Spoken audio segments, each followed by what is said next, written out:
할렐루야. 오늘은 돌짝밭 사명과 영광이라는 말씀을 가지고 우리 나누려고 합니다. 여러분, 특별히 포도나무 가족들, 오늘 이 말씀 함께 하신 여러분이나 함께 하지 못한 분들이 계신다면 그 가족들에게도 똑같이 나눠서 왜 하나님 이 시대에 포도나무를 세우셨고 또 저나 여러분을 부르셨는지를 같이 깨닫고 은혜를 공유하는 그런 역사가 있기를 간절히 바랍니다. 제가 군에 복무할 때입니다. 포병연대의 본부에서 제가 행정병으로 근무하고 있을 때인데 일병이었습니다. 근데 소문을 들어보니까 전방에 파견을 나가는 보직이 있는데 그걸 나가면은 꿀이라는 거예요. 어르신들 모르죠? 꿀. 너무 좋은 거예요. 그런 꿀 보직이 있다 그래가지고 제가 가진 그 제 자리가 그것을 나갈 수 있는 자리라는 거예요. 그래서 정말로 힘썼습니다. 어떻게 하면 나갈 수 있을까? 간부에게 사정도 해보고 말도 안 듣고 막 어깃장도 나보고 별 방법을 다 동원해가지고 마침내 성공했습니다. 제가 싹대기 2개 일병 때 이제 전방에 파견을 나갔습니다. 얼마나 좋은 보직인지요. 4시간에 한 번 이 풍선을 띄워서 기상 관측을 합니다. 포병은 포를 쏘려면 바람의 영향을 높이에 따라 계산을 해야 되기 때문에 계속해서 기상의 변화를 관측하고 있어야 돼요. 언제든 전쟁 나면 포를 바로 쏠 수 있도록. 그리고 그거 관측하는 일인데 4시간에 한 번 기상 관측 끝나면 자유시간인 거예요. 책 봐도 좋고 공부를 해도 좋고 부대 밖에만 안 나가면 자유입니다. 그리고 선임병들이 따로 없어요. 저는 파견 나가 있으니까 그 부대 병들은 저에게 뭐라고 타치하지 않습니다. 얼마나 좋은 보직입니까? 그래서 저는 사회에서 공부하던 책 가지고 가서 공부도 하고 그 자연 전방 산속에서 더덕도 캐먹고 참 즐거운 시간 잘 보냈습니다. 그러다 이제 제대할 때가 가까워져서 몇 달을 남겨놓고 자대로 다시 돌아오게 됩니다. 자대로 복귀해 보니까 저 바로 밑에 한 달, 2달 후임이었던 친구들이 말년병장이 돼가지고 왕노릇하고 있는 거예요. 와, 뭐 그들은 밑에 말 한마디만 하면 애들이 뭐 척척척척 수발 들어주고, 근데 저는 그렇지가 않은 거예요. 제가 더 고참인데도 불구하고 저는 뒷방 노인네 같이 신경을 써주지 않아요. 생각해보니까 마음속으로 섭섭해요. 근데 차분히 돌아보니까요, 당연하구나 하는 걸 받아들이게 됩니다. 동고동락이라고 말하지 않습니까? 같이 고생을 했어야 같이 즐길 수 있는 거죠. 같이 수고를 하고 같은 부대 안에서 기운박이 돼서 그들은 수고했으니까 선임이라고 그렇게 왕노릇도 해주고 왕대접도 해주지만 전 딴 동네 가가지고 이따가 왔으니 그들이 대접해주지 않는게 너무나 당연하고 받아들이게 되었습니다. 여러분, 이 단순한 원리가 성경 안에 어디나 나와 있는 하나님 나라의 법칙, 우리 세상의 철두철미한 법칙, 인생에 절대로 변하지 않는 법칙이에요. 수학의 법칙이라고 표현합니다. 갈라디아 6장 7절이 너무나 잘 표현하고 있어요. 사람이 무엇으로 심든지 그대로 거두리라. 천하의 이 법칙을 어길 수 있는 존재는 없어요. 사람이 뭘 심든지 무엇으로 심든지 어떻게 심든지 심은 대로 거두게 되어 있다는 사실이에요. 심지 않고 거둘 수는 절대로 없습니다. 여러분, 악한 것을 심고 선한 것을 거둘 수 없다는 건 너무나 잘 알고 있습니다. 그러므로 선한 것을 심어야만 선한 것을 거둘 수가 있어요. 조금 심고서 많이 거둘 수 없다는 걸 우리 또 잘 알고 있습니다. 많이 거두기를 원한다면 또 많이 심어야 한다는 거예요. 이 수학의 법칙이요, 천국에서 더욱 빛을 발합니다. 언젠가 한번 나눴던 말씀처럼 여러분 누가복음에 나오는 이야기 있어요. 최고급의 옷을 늘 갖춰 입고 날마다 파티를 열던 부자가 있었습니다. 근데 자기 집 대문 앞에 날마다 와가지고 구걸하는 거지가 있어요. 나사로라는 이름을 가진. 근데 이 부자는 거들떠보지도 않습니다. 걔가 와서 그 거지 고름나는 데를 할는지 어쩌는지 굶어 죽는지 사는지 신경 한번 안 씁니다. 그렇게 살다가 둘 다 죽게 되었고, 거지 나사로는 천국으로 갔고 부자는 지옥으로 떨어지게 되었습니다. 그 부자가 거기서 고통받을 때 주님께 원망합니다. 왜 이렇게 된 겁니까? 왜 내가 이런 상황에 처해야 됩니까? 라고 강력하게 항의할 때 주님이 그에게 주신 말씀이 있어요. 누가복음 16장 25절에 보면 다정하게 부르십니다. 너는 살았을 때에 좋은 것을 받았고 나사로는 고난을 받았으니 이것을 기억하라. 이제 그는 여기서 위로를 받고 너는 괴로움을 받느니라. 단지 그냥 세상에서 고생했으니까 넌 천국에서 위로받고 넌 세상에서 잘 살았으니까 너는 지옥에서 고통받아라. 이런 식의 말씀이 결코 아닙니다. 믿음 안에 살았던 사람에 대하여 여러분 주님의 나라에서는 위로함이 있게 될 것이고, 주님 없이 살았던 삶에 대해서는 그 결과에 대해서 이런 반드시 심은 것을 거두는 역사가 있게 된다는 사실입니다. 여러분 인생을 몇 년 사느냐고 물으면 요즘은 좀 곤란해집니다. 과거에 모세는 말하기를 인생은 70이요 강건하면 80이라 그랬습니다. 근데 요즘은 강건 80도 넘기 때문에 이제 그 말 뒤에 뭔가 한마디가 더 붙어져야 됩니다. 맹간하면 90이요 좀 잘하면 100입니다. 이걸 어떻게 표현해야 될지 모르겠지만 어쨌거나 여러분 70이든 80이든 90이든 100이든 길게 잡아 100년 동안 사는 이 땅에서 삶을 심는 것입니다. 이 땅에서 우리가 100년이라고 할 때 그 100년의 삶을 심은 다음 어떤 사람은 천국에서 어떤 사람은 지옥에서 영원한 시간 동안 거둘 것입니다. 세상은 한 번 심고 한 번 거두겠지만 이제 하나님 나라의 거둠이라고 하는 것은 이 땅에서 심은 그것으로 인하여 영원한 시간 동안을 거둔다는 사실입니다. 여러분 이 계산을 분명히 하실 수 있기를 바랍니다. 얼마나 많은 우리의 선배들이 이 계산을 잘못했기 때문에 여러분 지금 두고 영원히 후회하고 있는지 모릅니다. 우리가 지금 심는 이것이 우리가 영원히 두고 거둘 것임을, 그런 씨앗임을 여러분 깨닫기를 축복합니다. 성도님들마다 신앙생활을 하시는 형편이 아주 다릅니다.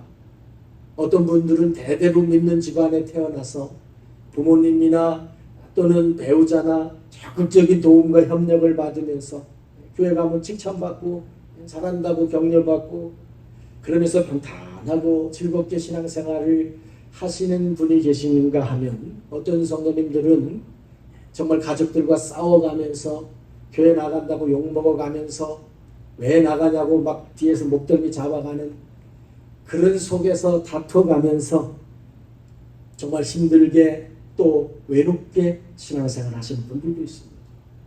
그럼 목회도 그렇습니다. 부모님의 후광을 입거나 또는 인맥이 좋아서 잘 갖춰진 교회에 가가지고 큰 대접받으면서 또 사람들의 인정을 받으면서 하는 목회자도 있고요. 정말 생계도 잘 해결이 되지 않는, 생계조차도 책임져 줄 수 없는 그런 열악한 조건 속에서 또 수고한다고 누가 알아주는 게 아니라 오히려 무시받으면서 능력 없구만, 별 볼 일 없구만, 세상에 이런 무시를 당해가면서 정말 힘겹게 고군분투하는 주님의 일꾼들도 수도 없이 많이 있습니다. 여러분 신앙의 이 환경이라고 하는 것은 절대로 공평하지가 않습니다. 하나님은 공평하시다고 말씀하시지만 여러분이 경험하고 계시고 지금 다 체험하고 계신 것처럼 절대로 공평하지가 않습니다. 그래서 많은 분들이 나는 왜 이럴까? 제 주변의 젊은 목회자들도 그런 고백을 하는 분들을 만납니다. 아버지 잘 만나서 큰 교회 담임자가 되기도 하고 그래가지고 정말 좋은 차에 영광스럽게 섬기는 사람이 있는가? 부인이 가서 일하고 파트타임으로 자기도 뛰고 같은 연령대 같은 그룹 안에서도 왜 이렇게 돼야 되는가에 대해 탄식하는 사람들도 만나봅니다.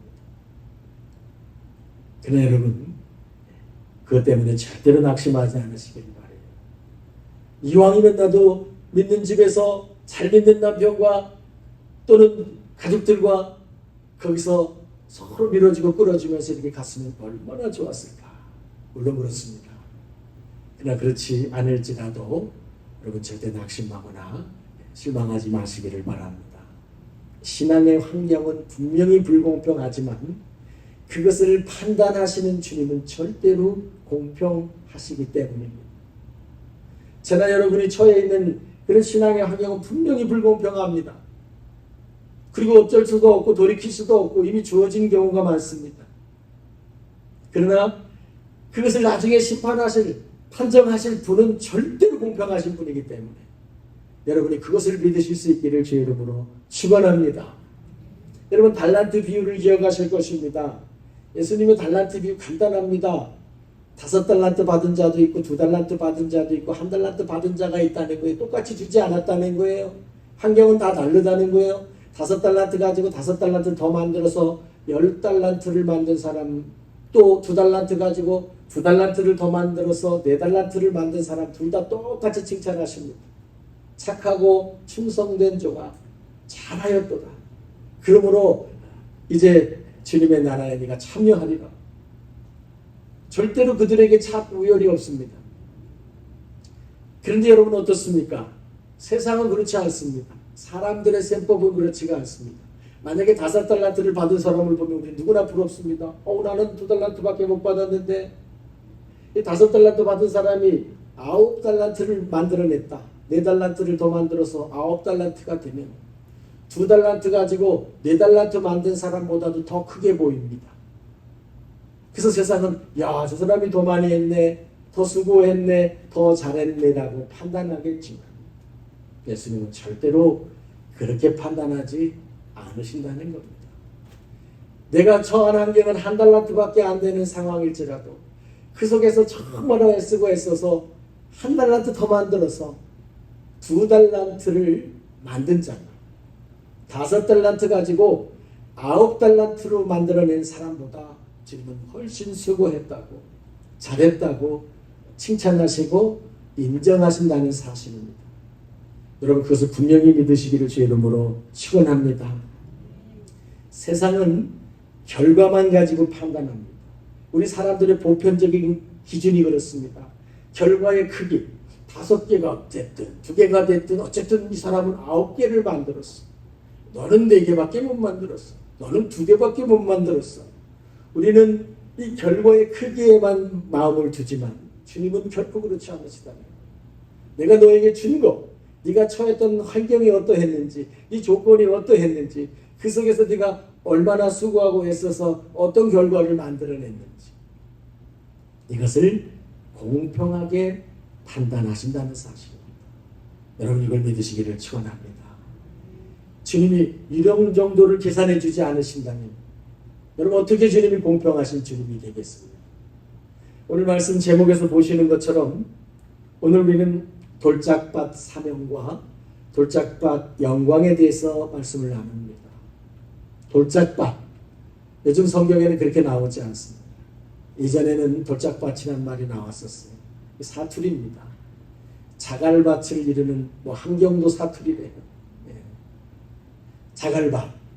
시골 가면 이런 말 많이 쓰죠. 돌짝밭, 돌 많은 밭. 돌짝밭. 돌짝밭이 과연 뭐냐? 예수님께서 씨 뿌리는 비유로 말씀하실 때 좋은 땅에 심겨진 씨는 결실해서 30배가 되고 60배가 되고 100배가 된다. 그러나 돌밭에 뿌려진 씨는 잠시 뿌리를 내리지만 그 뿌리가 깊이 내리지 못해서 말라 죽음으로 결실을 하지 못한다. 여러분, 그렇다면 똑같은 농사를 짓는 두 농부가 있는데 한 사람은 좋은 땅에서 농사를 짓고 한 사람은 돌짝밭에서 농사를 질 수밖에 없는 상황에 처했어요. 그렇다면 누가 더 힘겹게 누가 더 수고롭게 농사를 짓는 것이겠습니까? 말할 것도 없이 돌짝밭에서 농사 짓는 사람이 훨씬 힘들고 수고로운 것입니다. 저는 어릴 때 아버지가 밭을 개간하시는 것을 보았습니다. 그냥 이복 언덕배기 같은데 바위 덩어리들, 나무들 심겨지고 풀들이 엉그러진 가시덩굴들이 막 넘치는 데를 개간하는 과정을 보면 돌과 바위가 얼마나 많이 나오는지 모릅니다. 여러분 지금 밭들을 보면 얼마나 가지런하고 나고 얼마나 고운 흙입니까? 누군가가 과거에 그거 다 읽어낸 것입니다. 수도 없는 돌멩이를 실어내고 수도 없는 나무를 베내고 뿌리를 뽑아내고 덩굴을 잘라내고 그렇게 여러 번 반복해야 한 떼기 밭이 되는 것입니다. 여러분 제주도 가시면은 바깥 경치만 구경하시겠지만 제주도에 있는 모든 밭들을 한번 유심히 살펴보십시오. 틀림없이 공통점이 있습니다. 거기에 배추를 심었든 무슨 귤나무를 심었든 어떤 밭이라 할지라도 밭 둘레에는 반드시 돌담이 있습니다. 야, 여기는 뭐 이렇게 밭도 멋들어지게 돌담을 장식해놨지. 그것도 이 육지에서는 보기 드문 그 현무암 구멍 뻥뻥 뚫린 돌멩이를 참 가지런히 쌓아놨어요. 그래서 뭐 일부러 장식하려고 싼 것처럼 보이지만 결국 그게 아닙니다. 삼다도인 제주에 돌이 많은 거 아닙니까? 그 밭대기가 밭이 되기까지 거기서 얼마나 많은 돌이 나왔는지 그걸 갖다 그냥 무대기로 쌓아놓으면 땅이 없어지지 않습니까? 그러니까 담을 쌓은 거예요. 그래야만 밭이 좀 넓어지고 뭔가 심어먹을 터가 되기 때문에. 그러니 그 밭이 되기까지 얼마나 많은 수고가 있었는지를 우리는 가늠해 볼 수가 있습니다. 여러분 우리가 돌짝밭 같은 환경 속에서 믿음 생활하시는 여러분들에게는 특별히 수고로움이 많으실 겁니다.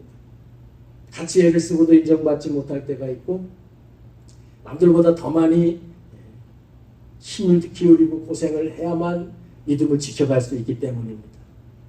그러나 절대 낙심하지 말 것은 그만큼 주님의 상도 크다는 사실을 잊지 마시기를 바랍니다. 주님은 반드시 그것을 구별하시기 때문에 더 수고한 자에 대하여 주님은 그런 수고를 더욱 귀하게 여기신다는 사실입니다. 그런 돌짝밭 신앙에 주시는 주님이 특별히 인정해 주시는 그 위로가 바로 돌짝밭의 영광인 거예요. 남들보다 그 밭을 일구기 위해서 더 많이 애쓴 자에게는 반드시 주님이 잊지 않으시고 그의 수고로움을 인정해 주시는 그것이 돌짝밭 영광입니다. 여러분이 그 영광을 받으시기를 주의 이름으로 축원합니다. 여러분 세상에 전부 다 농사꾼이라고 여러분이 생각을 해보십시오. 근데 모든 사람들이 다 만들어진 밭에 가서 이미 잘된 밭에 가서만 농사 짓겠다고 말한다면 어떤 결과가 오겠습니까?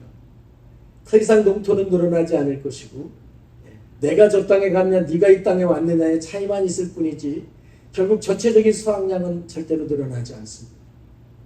하나님의 나라도 똑같은 원리입니다. 모두가 너도 나도 다 잘 닦아진 이미 잘 만들어진 데 가서 그냥 그 결과만 누리겠다라고 모두가 그리로 몰려든다면 여러분 하나님의 나라는 한 뼘도 자라날 수 없어요. 확장이 일어나지 않는다는 거예요. 하나님 나라는 끝까지 확장시켜 가야 되는데 너도 나도 다 된 밥에 숟가락만 얹겠다고 한다면 하나님의 나라는 절대로 확장되지 않습니다. 그래서 성령 받은 예수님의 제자들에게 사도행전 1장 8절에서 분명하게 제일 먼저 선포하시는 말씀이 있습니다. 오직 성령이 너희에게 임하시면 너희가 권능을 받고 예루살렘과 온 유대와 사마리아와 땅끝까지 이르러 내 증인이 되라. 여러분 예루살렘은 수도입니다. 수도. 번화한 도시. 이제 여기를 떠나서 예루살렘을 지나서 그 다음 둘레인 유대 땅으로 가고 그 땅에서도 더 멀리 너희들이 가기 싫어하는 사마리아 땅, 이방인의 땅이라고 생각하는 그 사마리아까지도 가고 이제 거기서도 멈추지 말고 저 끝까지 이름도 알지 못하는 그 땅까지 저 땅에서만 일하려고 말하지 말고 저 땅에서만 농사지려고 하지 말고 내가 원하는 것은 저 끝까지 가서 돌짝밭을 일구어서 그 밭도 좋은 밭이 되게 만들라는 말씀입니다. 할렐루야. 여러분, 그래서 개척교회가 귀한 거예요. 개척교회가 그냥 이름이 이뻐 보여서가 아니거든요.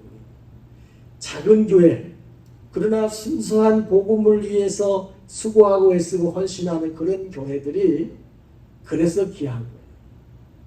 이미 이루어진 것에서 힘을 가지고 더 큰 일을 할 수도 있으나, 그러나 저 마지막 골목까지, 저 마지막 말단까지 들어가서 거기서 한 사람 더, 거기서 한 사람 더, 거기서 한 사람 더 영혼을 건져내는 일, 더디기 한이 없지만, 그러나 그렇게 하나님 나라를 한 뼘씩 한 뼘씩 개간해 가는 것입니다. 사람들이 절대로 선호하지 않습니다. 여러분이 이미 보고 계시고 알고 계신 것처럼 여러분 자신도 선호하지 않으실 거고, 많은 사람들이 결코 선호하지 않습니다. 하나님 나라를 위해 헌신하겠다는 주의 종들도 별로 좋아하지 않습니다. 그래서 신학교 4학년이 되면 아골골짝 빈들에도 복음 들고 가오리다, 이건 금지곡이라고 그럽니다. 그런 일이 없기를 주여, 그거는 저쪽에 있는 애에게 이루어지기를. 서로 그렇게 농담 같지만 진담입니다. 여러분, 그렇게 될 때 과연 하나님 나라가 확장되어 가겠는가? 사람들은 선호하지 않지만 주님은 기뻐하신다는 사실입니다. 여러분, 우리는 이미 만들어진 밭을 모으는 사람들이 아니에요. 여기저기 이미 잘 가꾸어진 밭을 주워 모아서 이만한 밭대기라고 자랑하고자 모인 사람들이 아닙니다. 우리는 정말 돌짝밭 같은 한 영혼, 돌짝밭 같은 한 사람 한 사람을 정말 예수 그리스도의 복음으로 다시 세워서 그에게 생명을 주고 그가 그 가정이 하나님 나라로 참으로 더디지만 세워져 가는, 하나님 나라를 확장시켜가는 그 사명을 우리는 맡은 사람들입니다. 그래서 예수님이 우리 안에 있는 99마리 양보다 우리 밖으로 잃어버린 한 마리 양을 더 소중히 여깁니다. 우리 안에 있는 99마리 양은 필요 없다는 말씀이 아니라 우리 안에 잘 있는 양도 귀하겠지만, 그러나 그 양은 생명을 잃지 않겠으나 저 바깥에서 방황하고 있는 저 한 마리 양은 어느 밤에 늑대에게, 이리에게, 승냥이에게 물려가면 끝나는 것이기 때문에 그 한 마리 양에게 주님은 눈을 두고 마음을 두고, 그리고 그것을, 그 양을 살리기를 기대하고 계신다는 사실입니다. 여러분, 포도나무 교회는 돌짝밭을 일구는 사명을 위해서 세우셨다고 저는 믿습니다. 또 저와 여러분이 그런 사명을 가지고 부르심을 받았다고 믿습니다. 여러분, 이 사명이 받아들여지지 않으면 사실 어려우실 것입니다. 제가 개척했던 처음부터 정말 우리 가족 말고 성도 한 분도 안 계실 때부터 언제나 변함없는 고백입니다. 같이 이 길을 갈 마음이 없으면 정말 힘듭니다. 사정한다고 되는 것도 아니고 애원한다고 되는 것도 아니고, 그 안에 성령이 주시는 감동과 성령이 주시는 은혜의 부름이 있을 때에만 갈 수가 있는 겁니다. 그래서 어떤 분들은 왜 더 적극적으로 이렇게 하지 않습니까? 매달리고 붙들지 않습니까? 라고 말씀하실지 모르지만, 여러분, 그렇게 해서 되는 일이 아니기 때문입니다. 우리는 주 안에서 이 사명에 대한 깨달음을 가지신 분들이 함께 이 돌짝밭을 일구어 가게 되는 것입니다. 여러분, 사명은 영광의 자리입니다. 전쟁에 나간 사람이 힘들지만 또 진급할 수 있는 절호의 기회이기도 합니다. 우리가 어떤 사명을 맡았다는 것은 하나님이 주신 영광의 자리라는 것을 기억하셔야 합니다. 돌짝밭의 영광과 좋은 땅의 영광은 분명히 다른 것입니다. 저는 여러분이 돌짝밭의 영광을 사모하실 수 있기를 간절히 소원합니다. 오늘 읽으신 이 고린도전서 3장의 말씀, 거기서 사도 바울은 말씀합니다. 내가 믿음의 터를 예수 그리스도 위에다 세워놨으니 절대로 그것을 허물지 않도록 예수 그리스도 위에 믿음이 서는 것이 잘못되지 않도록 조심할지어다. 여러분, 우리 믿음이 예수님이 그리스도라는 이 고백과 예수님이 내 인생의 주님이십니다, 나의 모든 것입니다, 나의 주인이십니다 라고 하는 이 고백 가운데 세워지지 않는다. 그 자리를 다른 어떤 사람이 차지하고 다른 어떤 것이 차지한다면 그 일을 이끌어가는 사람은 종교 사기꾼입니다. 오늘날 뭐 이단이라고 이름 붙여주지만 이단도 아니고 완전 사기꾼입니다. 예수의 이름을 팔아서 자기 영광을 구하는 사람이라면 그가 누구라 할지라도 그는 결국 가짜로 판단받게 될 것입니다. 그래서 오늘 본문이 고린도전서 3장에 말씀하는 게 내가 마지막에 반드시 모든 사람에게 예수를 믿고 믿음의 길을 걸어왔던 모든 사람의 그 믿음의 결말을 내가 반드시 시험을 본다. 그 시험은 불시험이다. 불로 네가 어떤 믿음을 만들어 왔는지를 내가 다 불로 태워서 점검해 볼 거다. 여러분, 이것을 무슨 아이들의 우화처럼 여기고 그냥 하는 얘기로 받아들이는 분들이 많지만 절대 그렇지 않습니다. 불시험을 한다는 것은 뭐겠습니까? 태워보면 알게 된다는 거예요. 각 사람이 예수라는 이름 위에다 믿음의 집을 짓고 살아가게 되는데 어떤 믿음의 집을 짓는지는 각자의 취향과 자신의 신앙 고백에 따라 선택을 하게 되겠지만 주님이 마지막에 불을 한번 훅 붙여보면은 나무나 짚이나 풀로 지은 집은 후루룩 타버리고 없어질 거라는 거예요. 그러나 금이나 은이나 보석으로 집을 지은 사람은 절대로 그것은 없어지지 않기 때문에 그대로 남게 될 거라는 거예요. 여기서 오해가 있으십니다. 마치 많은 돈을 들여서 금은 보석을 가지고 주를 섬기고 교회를 섬기라는 뜻으로 이것을 오해하시지만 그런 차원의 말씀이 아닙니다. 여기서 금은 보석이라는 건 변하지 않는다는 것입니다. 주님이 시험을 해보셨을 때 정말로 진실한 믿음으로 요령 피운 것이 아니라 그냥 앞뒤로 계산해서 어디 좋은 땅이 없을까, 어디 가면 쉬울까, 어디 가면 편할까를 쫓아가면 결국 그것이 불태워보면 그게 나무나 짚이나 풀이라는 거예요. 그건 불타버리고 말겠지만 그러나 주님이 주신 상황 속에서 어려워도 감당하고 돌짝밭이라 할지라도 내가 기꺼이 수고를 감당하고 주님이 나에게 이 사명을 맡기셨으니 내가 그 희생을 감당하겠습니다라고 수고하고 땀 흘린 자는 그 값어치가 작아 보일지 몰라도 그것은 절대로 불태워지지 않는 것이기 때문에 금과 은과 보석처럼 주님 앞에 빛나게 된다는 사실입니다. 여러분, 에베소서 6장 6절은 말합니다. 눈가림만 하여 사람을 기쁘게 하는 자가 되지 마라. 그게 바로 풀과 나무와 짚으로 믿음을 짓는 사람, 결국 눈가림만 하여 사람을 기쁘게 하는 것이 되고 말다. 불을 태워보면 모든 진실이 드러난다는 사실. 여러분, 지금부터 그걸 바라보는 신앙의 집을 지으시기를 바랍니다. 할렐루야. 못 믿어지시는 분들 나중에 한번 불 붙여보세요. 한번 탄 다음에 내가 볼게요. 그때는 돌이킬 수 없다는 거 꼭 기억하시기를 간절히 바랍니다. 저는 우리 가족들이 그래서 여러분 어쩔 수 없는 형편에 따라 여러분의 상황이 주어지시겠지만 그러나 좋은 땅만을 찾다가 수치를 당하는 일이 없기를 바랍니다.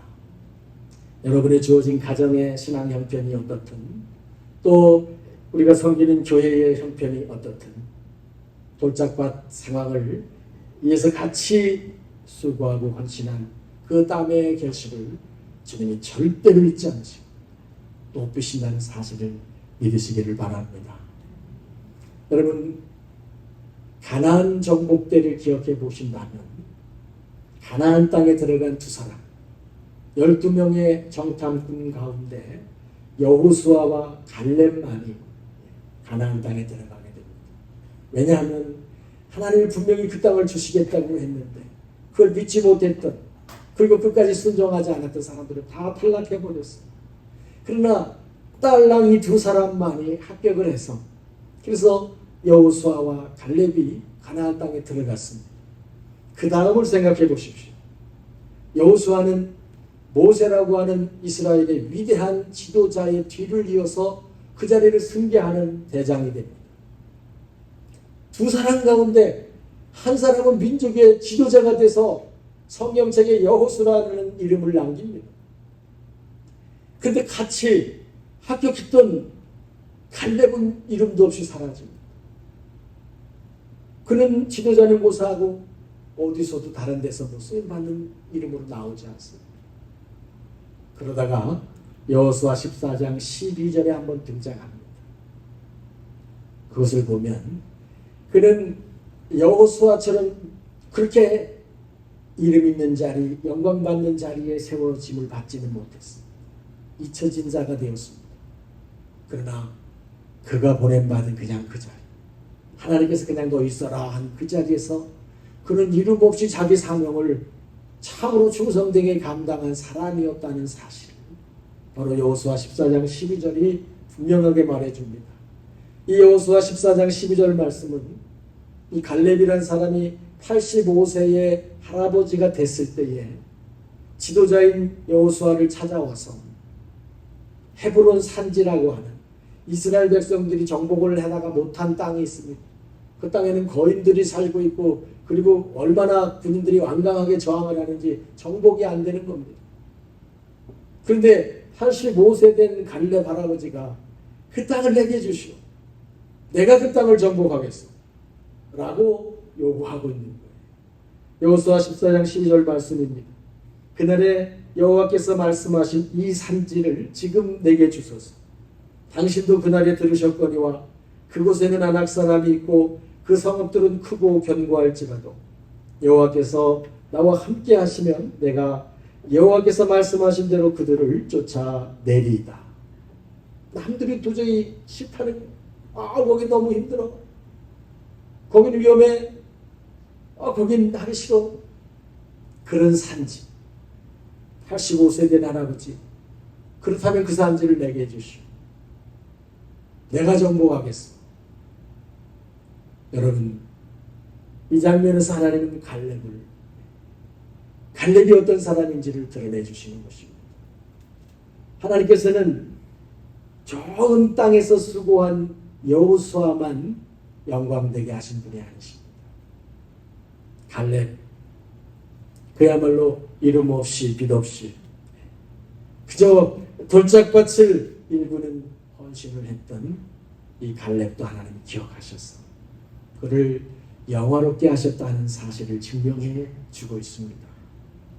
여러분이 섬기시는 신앙의 조건이 남들보다 좀 많이 어렵다고 생각하십니까? 왜 나는 이렇게 가족의 반대를 받으며 예수 믿어야 되나?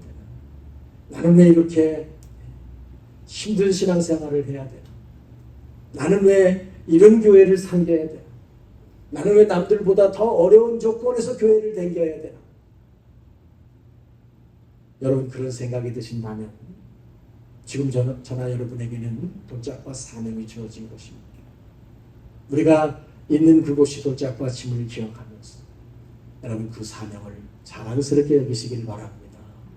주님이 이 산지를 내게 주셨구나. 이 산지를 개간해 보라고 나에게 맡기셨구나. 한 달란트의 환경이 내게 주어졌지만 나는 이 한 달란트 하에서 다시 한 달란트를 만들므로써 내가 주님의 착하고 충성된 종으로 인정받게 되리라. 여러분 기왕이면 대대로 예수 잘 믿고 집안에서 믿음 좋은 사람들이 줄줄이 있으면 얼마나 좋겠습니까? 그러나 내 당대 최초로 내가 예수 믿어 간신히 신앙생활하고 나 자신도 막 흔들리는 그런 형편에 있을지라도 여러분 낙심하지 마십시오. 나를 통해서 나 한 사람을 통해서 이제 내 집안에 믿음의 뿌리가 내려져 간다. 그 많은 사람 가운데 그냥 같이 예수 믿었던 한 사람과는 여러분 비교할 수 없는 하나님의 영광이 그 사람에게 주어질 것입니다. 여러분 주어진 여건이 돌짝밭일지라도 그것이 나의 사명임을 깊이 기쁘게 받으시고 자랑스럽게 그 밭을 일궈 가시는 저와 여러분이 되시기를 주의 이름으로 축복합니다. 소망의 주님, 좋은 땅이 좋습니다.